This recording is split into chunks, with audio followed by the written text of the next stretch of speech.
శుభోదయం. ప్రభువైన యేసుక్రీస్తు నామములో వందనాలు తెలియజేస్తూ పరిశుద్ధమైన దేవుని గ్రంథములో సామెతల గ్రంథము 9వ అధ్యాయము 7వ వచనం చదువుకుందాం.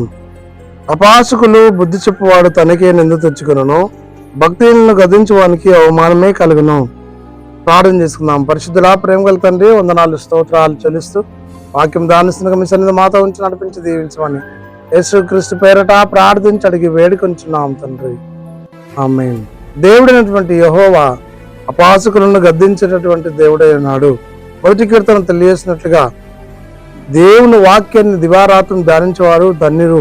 అపాసకులు కూర్చుని చోట కూర్చుండగా దేవుని వాక్యంలో ఆయన ఈ లోకంలో మానవులను గద్దించి సరిచేసే దేవుడు. ఆ శిక్షకు లోబడి విధేయత కలిగి జీవించినప్పుడు దైవాశీర్వాదం పొందుకోగలం.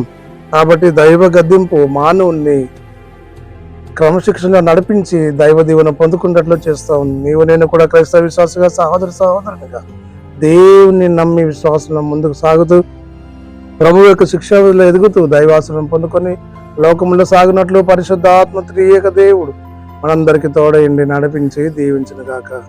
ఆమెను మౌనంతుల స్తుతి స్తోత్రాలు చెల్లించుకుంటూ వాక్యం దానిస్తుండగా మీ సింధు మాతో ఉంచి నడిపించడానికి మేము చెల్లిస్తాం. యేసు క్రీస్తు పేరట ప్రార్థించి అడుగుతున్నాము తండ్రి. ఆమేన్. తండ్రి కుమార పరిశుద్ధాత్మ త్రియేక దేవుడు సదాకాలం తోడైండి దీవించి ఆశీర్వదించిన గాక. ఆమేన్.